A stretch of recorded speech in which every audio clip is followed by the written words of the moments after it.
ನಾಡಿನೆಲ್ಲೆಡೆ ರಾಜ್ಯೋತ್ಸವ ಸಂಭ್ರಮ. ಕನ್ನಡ ಅಭಿಮಾನಿಗಳು ನಾಡು ನುಡಿಗೆ ಗೌರವಿಸಿ ತಾಯಿ ಭುವನೇಶ್ವರಿಗೆ ಪೂಜಿಸುವ ಸುವರ್ಣಾವಕಾಶ.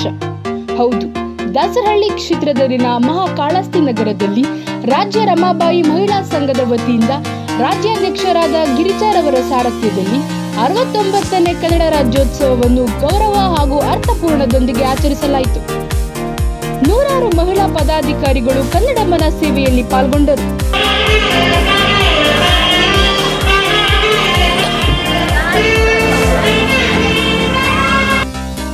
ಕಾರ್ಯಕ್ರಮದ ಘನ ಉಪಸ್ಥಿತಿಯಲ್ಲಿ ವಿಶ್ರಾಂತ ನ್ಯಾಯಮೂರ್ತಿ ಶ್ರೀ ಸಂತೋಷ ಹೆಗಡೆ, ಕ್ಷೇತ್ರದ ಗಣ್ಯರಾದ ಶ್ರೀ ಅಂದಾನಪ್ಪ, ಡಾಕ್ಟರ್ ಸಂದನ ಬಸಪ್ಪ ಬಿರಾದರ್, ಇಬಿಬಿ ಮಂಜಣ್ಣ, ಬಿಟಿ ಶ್ರೀನಿವಾಸ್, ಶ್ರೀಯುತ ಬಲರಾಮ್ ಸೇರಿದಂತೆ ಹಲವು ಗಣ್ಯರು ಆಗಮಿಸಿ ಕಾರ್ಯಕ್ರಮಕ್ಕೆ ಶೋಭೆ ತಂದುಕೊಟ್ಟರು. ನೋಡಿ, ಜನ ಸಂಸ್ಕೃತಿ ಬಗ್ಗೆ ಹೇಳ್ತಾ ಹೋದ್ರೆ ನಾವು ಬೇಕಾದಷ್ಟು ಹೇಳ್ಬೋದು. ಯಾಕೆಂದರೆ ಕನ್ನಡ ನಾಡು ಚಿನ್ನದ ನಾಡು, ಹೊನ್ನಿನ ನಾಡು, ಕಲೆಗಳ ಬೀಡು, ಕವಿಗಳ ನಾಡು, ಸಾಧು ಸಂತರ ಬೀಡು. ನಿಜವಾಗಲೂ ನಾವು ಈ ಕನ್ನಡ ನಾಡಲ್ಲಿ ಹುಟ್ಟಿರೋದೇ ನಮ್ಮ ಪುಣ್ಯ, ನಮ್ಮ ಭಾಗ್ಯ. ನ್ಯಾಯಮೂರ್ತಿ ಸಂತೋಷ ಹೆಗಡೆ ಅವರು ಬಂದಪ್ಪ ನಮ್ಮ ಭಾಗಕ್ಕೆ ಬಂದಿದ್ದಾರೆ. ಒಂದು ವಿಶೇಷ, ನಮಗೊಂದು ಖುಷಿ ದಿನ. ಅದೇ ರೀತಿ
ಇದೇ ವೇಳೆಯಲ್ಲಿ ಕ್ಷೇತ್ರದಲ್ಲಿ ಮನೆ ಮಾತಾಗಿ ನೂರಾರು ಕ್ರೀಡಾಪಟುಗಳನ್ನು ನಾಡಿಗೆ ಕೊಡುಗೆಯಾಗಿ ನೀಡುತ್ತಿರುವ ಟ್ವೆಕೆಂಡೋ ಅಕಾಡೆಮಿ ತರಬೇತುದಾರ ಶ್ರೀ ಹೇಮಂತ್ ರವರ ಕರಾಟೆ ಪ್ರದರ್ಶನಕ್ಕೆ ಉತ್ತಮ ಸ್ಪಂದನೆ ವ್ಯಕ್ತವಾಯಿತು.